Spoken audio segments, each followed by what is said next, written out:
parle-t-on pour commencer, Frédéric? Des écrans et d'abord des écrans de télé. Parce que vous avez vu que malgré l'essor des réseaux sociaux, c'est encore beaucoup les émissions politiques de la télé qui ont rythmé cette campagne présidentielle. Et le Parisien aujourd'hui en France nous rappelle qu'à partir d'aujourd'hui, chaque seconde compte.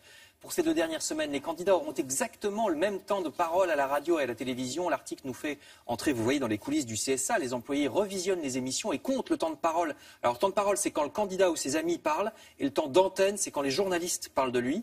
Alors, imaginez la difficulté des employés du CSA quand il y a des débats où tout le monde s'interrompt sans arrêt pour compter le truc. C'est pas facile. Ce qui arrive rarement. Non, c'est vrai. C'est un débat de haute tenue. Article dans le Parisien. Et je vous parlais des réseaux sociaux. Les Échos nous apprennent une victoire de Twitter aux États-Unis. Figurez-vous que Donald Trump avait demandé l'identité d'un internaute qui avait osé critiquer sur Twitter sa politique. Twitter n'a pas voulu donner l'identité de l'internaute parce que c'était une menace à considérer Twitter contre la liberté d'expression de l'internaute. L'administration Trump a été obligée de reculer. C'est ce qui s'appelle essayer. Pour le coup, ça a raté parce que Twitter n'est obligé de donner ce genre d'infos que dans le cas de crime. Et jusqu'à preuve du contraire, ce n'est pas un crime que de critiquer la politique du président. C'est dans les Échos. Par contre, autre échec, un échec cette fois-ci, pour une autre application, c'est Uber. Uber risque d'être interdit en Italie, vous voyez, à cause d'une concurrence jugée déloyale envers les taxis. C'est ce qu'a dit la justice italienne. Et l'application est aussi interdite au Danemark, nous apprend le Figaro. Voilà pour l'actualité des écrans. Je passe à toute autre chose.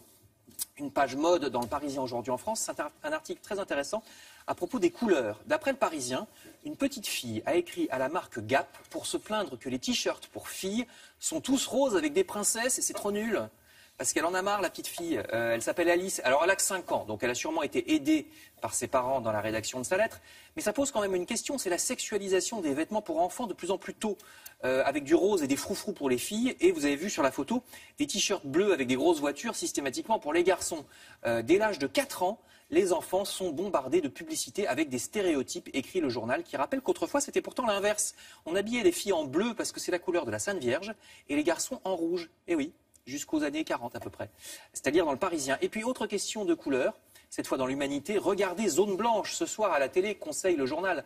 Nouvelle série policière dans un village perdu au milieu d'une forêt brumeuse. Il y a bizarrement plus d'homicides qu'ailleurs. Un crime est commis dans ce premier épisode, je ne vous en dis pas plus. C'est ce soir à 20h50 sur la 2. Enfin, je termine avec l'agenda des expositions dans le Parisien. Si vous êtes dans la capitale en ce moment, vous verrez qu'il y a une expo sur le jeu vidéo à la Fondation EDF rue Récamier. Une expo photo sur Alain Delon et Rob Schneider, vous voyez, dans une galerie du 3e. Une autre sur New York, dans une galerie de Saint-Germain-des-Prés. Une autre encore, exposition, alors ça c'est très bien vu, sur la manière dont dans la Première Guerre mondiale a modifié la façon de s'habiller des femmes. Ça c'est à la bibliothèque de la rue du Figuier. Et tout le point commun de toutes ces expos, c'est qu'elles sont toutes gratuites. Donc allez consulter les pages locales du Parisien.